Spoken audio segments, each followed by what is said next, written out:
اعوذ باللہ من الشیطان الرجیم بسم اللہ الرحمن الرحیم۔ صحیح مسلمان کیسے بنے؟ اگر سمجھ میں بات آتی ہے، باتیں دل کو چھو رہی ہیں، تو ان باتوں پر غور و فکر کیجئے گا، ورنہ ردی کی ٹوکری آپ کے سامنے ہے، اس کے حوالے کر دیجئے گا۔ ٹوٹے پھوٹے الفاظوں میں جو ہم آپ کو دین کی چھوٹی موٹی باتیں بتاتے رہتے ہیں، یہ میرا کوئی شغل نہیں، نہ کوئی شوق ہے، نہ میں بہت بڑا عالم ہوں، فاضل ہوں۔ بحیثیت عام مسلمان کے ایک ذمہ داری کے تحت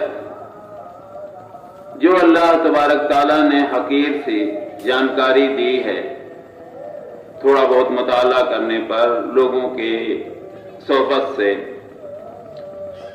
وہ آپ تک پہنچانے کو اپنی دینی ذمہ داری سمجھتے ہیں۔ چونکہ اللہ کے نبی صلی اللہ علیہ وسلم کا کھلا ہوا فرمان ہے کہ تم اگر میری ایک بات بھی جانتے ہو، ایک حدیث بھی جانتے ہو، تو اس کو دوسروں تک پہنچاؤ، یعنی نہ پہنچانے پر ہم سے آپ سے بھی سوال کیا جائے گا۔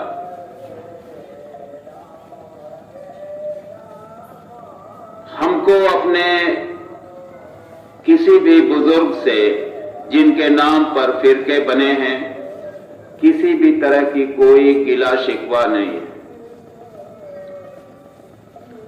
ہم آپ جو آپس میں فرقوں کے نام پر لڑ رہے ہیں، ان بیچاروں کو تو اس کا علم بھی نہیں ہے کہ ہم آپ کس کے لیے لڑ رہے ہیں۔ وہ ہمارے بڑے بزرگ تھے، ہم سبھی کے لیے مغفرت کی دعا کریں گے۔ جہاں تک ان کے دینی فتووں کی بات ہے، جو دین کے فتوے قرآن و سنت کے موافق ہیں، اس پر عمل کرنے کی کوشش کریں گے، اور آپ سے بھی کہہ رہے ہیں کہ اس پر عمل کیجئے، اور جو فتوے ان کے قرآن و سنت کے خلاف ہیں ان کو برائے کرم چھوڑ دیجئے۔ آپ کو بار بار بتایا جا رہا ہے کہ اللہ کے نبی صلی اللہ علیہ وسلم کا کھلا ہوا فرمان ہے کہ اگر تمہارے بیچ، ابھی کل ہی بتایا ہے، موسیٰ علیہ السلام اپنی شریعت لے کر تشریف لائیں اور ہم میں سے کوئی اس شریعت پر عمل کرے گا تو وہ راہ راست سے ہٹک جائے گا۔ یہ میں نے اپنی طرف سے نہیں کہہ رہا ہوں، یہ کس کا فرمان ہے؟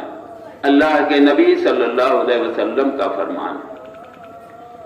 اور اللہ کے نبی صلی اللہ علیہ وسلم کا ہر فرمان اللہ تبارک تعالیٰ کا فرمان ہے۔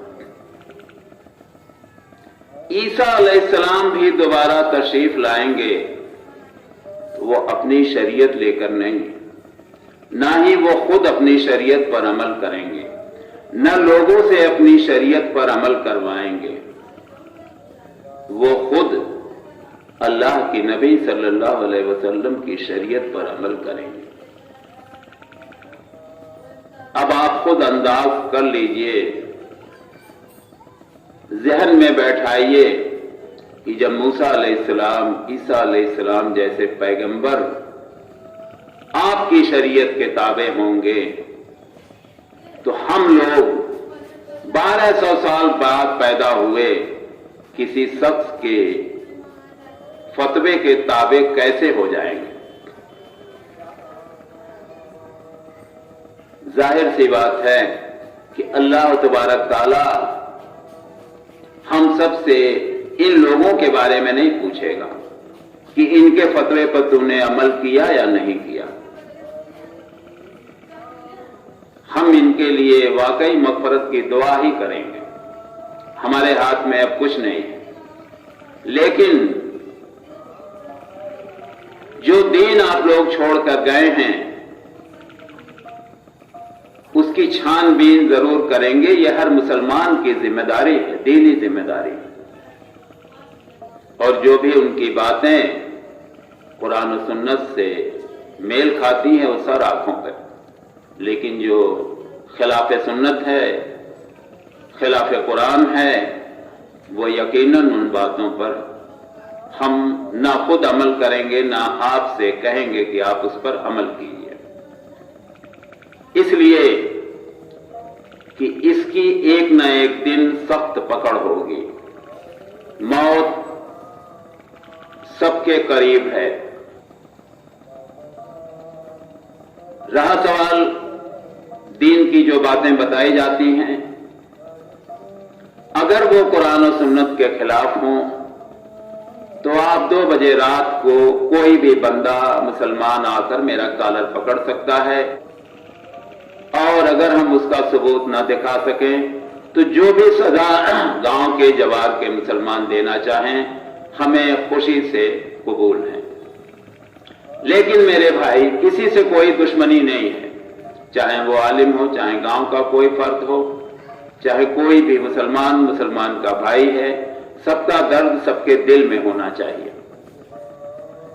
اللہ تبارک تعالیٰ دلوں کے حال سے واقف ہے۔ ہمارا کوئی مقصد نہ ہمیں چناؤ لڑنا ہے، نہ ہمیں امام بننا ہے، نہ ہمیں قوم کی رہبری کرنی ہے، ان سب چیزوں سے اللہ کا شکر ہے، آپ جانتے ہیں کہ میں دور رہنے والا ہوں۔ لیکن اگر ہلکی سی جانکاری کہیں سے معلوم ہو چکی ہے تو وہ آپ تک پہنچانا ہمارا فرض بنتا تھا، وہ میں پہنچا رہا ہوں۔ بقیہ آپ کی مرضی ہے، آپ آزاد ہیں، آپ میری باتوں کو سنیں، انسنا کر دیں، یہ آپ کی مرضی ہے۔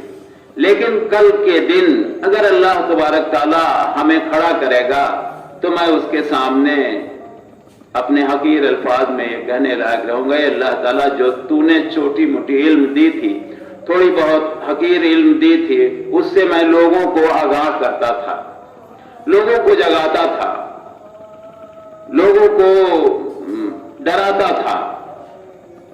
اب لوگ اگر نہیں مانیں گے تو اس میں انشاءاللہ تعالی اللہ تبارک تعالی کم سے کم ہمیں اس معاملے میں بری کر دے گا۔ اور میرا کوئی ذاتی مقصد نہیں، نہ میں آپ سے چندہ لیتا ہوں، نہ میں آپ سے گروہ بندی میں شامل ہونے کے لیے کہتا ہوں، نہ میں آپ کو کسی اور امام کی طرف بلاتا ہوں، نہ میں کسی اور فرقے کی طرف بلاتا ہوں۔ ہم لوگ تو بارہا آپ سے صرف اور صرف یہی کہتے ہیں کہ آپ قرآن و سنت کی پیروی کیجیے۔ آپ ذرا سا غور کیجیے، جو بندہ سنت کی لڑائی لڑ رہا ہو اسی پر گستاخ رسول کا فتویٰ لگایا جا رہا ہے، اسی پر سنت کی مخالفت کا ٹھپا لگا دیا گیا، اسی سے سارے مسلمان جوار کے لوگ نفرت کرتے ہیں، میرے سوال کا جواب تک نہیں دیتے ہیں۔ باوجود اس کے ہماری حقیر سی کوشش جاری ہے، اور اللہ تبارک تعالیٰ سے میں دعا گو ہوں کہ اللہ تبارک تعالیٰ ہم میں سے جو بھی بھٹکے ہوں ان کو تو صحیح راہ دکھا دے، وہ راہ جو ہم کو جنت تک لے جائے گی، اور وہ صرف اور صرف جناب محمد مصطفیٰ صلی اللہ علیہ وسلم کی ہی راہ ہوگی، جس کی قبر اطہر مدینہ شریف میں۔ دوسری میرے بھائی کوئی راہ ایسی نہیں ہو سکتی جو ہم کو آپ کو کامیابی کی ڈگر تک لے جائے اور ہم کو آپ کو صحیح مسلمان بننے دے۔ صرف اور صرف ایک راہ ہے، وہ ہے اللہ کے نبی صلی اللہ علیہ وسلم کی بتائی ہوئی راہ۔ پھر میں دوبارہ آپ سے اپیل کر رہا ہوں، گزارش کر رہا ہوں، استدعا کر رہا ہوں کہ آپ سب کو چھوڑ کر اللہ کے نبی صلی اللہ علیہ وسلم کے سائے میں آ جائیے۔ ہمارے لیے آپ سے بڑھ کر کوئی مثال نہیں ہو سکتی۔ آپ جب نبیوں کے سردار بنائے گئے ہیں، آپ قیامت تک کے لیے آپ کی شریعت کافی ہے، ہر اس مسئلے میں جہاں بھی ضرورت پڑے گی دینی مسئلے میں۔ پھر ہمیں ادھر ادھر بھٹکنے کے لیے اللہ کے نبی صلی اللہ علیہ وسلم کا خود فرمان ہے کہ میں نے کوئی بھی ایسی چیز جو تمہیں جنت میں جانے کے لیے کافی ہو بتانے سے چھوڑا نہیں ہے، نہ ہی کوئی ایسی چیز نہ بتائی ہو جو تمہیں دوزخ میں جانے سے روکتی ہو۔ اب اتنا کھلا اعلان کرنے کے باوجود ہم ادھر ادھر پارٹی بندی میں، ادھر ادھر فرقے بندی میں پھنس کر، جس کو اللہ تبارک تعالیٰ نے بارہا کئی جگہ اپنے کلام مقدس میں منع فرمایا ہے، اگر یہ ہماری بدقسمتی نہیں ہے تو اور کیا ہے؟ امید ہے آپ ان میری چند ٹوٹی پھوٹی باتوں پر غور و فکر کریں گے اور صحیح مسلمان بننے کی کوشش کریں گے۔ السلام علیکم ورحمۃ اللہ وبرکاتہ۔